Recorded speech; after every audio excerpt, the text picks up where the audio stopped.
En Normandie, 1 personne sur 5 est obèse. C'est la 3e région de France la plus touchée par cette maladie. Certains patients peuvent venir se faire soigner ici au CHU de Caen, au service chirurgie digestive et nutrition. Et la cadre de santé de ce service, c'est Valérie Landemaine. Bonjour. Bonjour. Alors, quel type de patients peuvent venir se faire soigner ici, justement? Alors, c'est des patients qui ont une obésité très sévère, avec des maladies associées. Du style diabète, maladie cardiovasculaire ou aussi l'apnée du sommeil.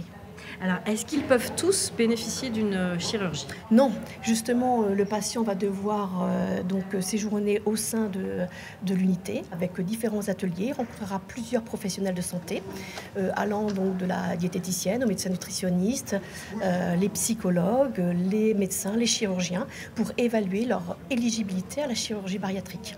Merci. Et on va aller voir les chirurgiens qui pratiquent ce type d'opération. Docteur Libion, bonjour. Bonjour.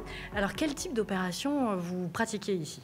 Alors, on fait différentes interventions, des interventions qui ont pour but plutôt de réduire la taille de l'estomac et de diminuer la faim. On fait des sleeve gastrectomies, donc une gastrectomie en manchon où on réduit la taille de l'estomac.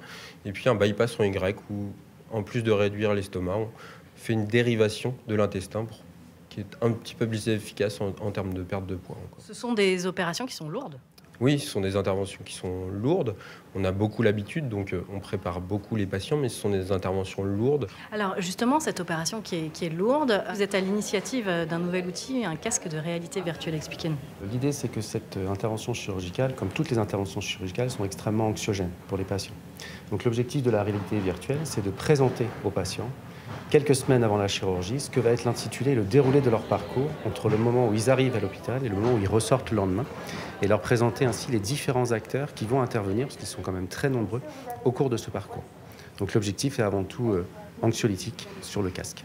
Et le deuxième avantage, c'est qu'on disposera aussi d'un module qui permettra de faire des séances d'hypnose juste avant la chirurgie, afin encore de réduire l'angoisse du patient au bloc opératoire. Nous allons maintenant déposer délicatement le masque à oxygène sur votre visage.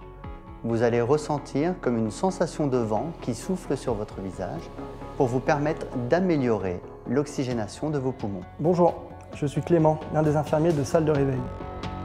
Votre intervention est terminée. Ce sont les vrais soignants qui sont digitalisés dans le masque et qui vont raconter les étapes dans lesquelles elles interviennent au moment précis et surtout dans les lieux précis dans lesquels je vais être pris en charge.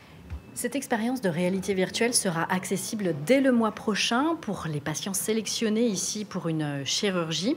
Ces casques de réalité virtuelle sont déjà mis en place au service de cardiologie et la présentation d'aujourd'hui pourrait intéresser d'autres services ici au CHU de Caen.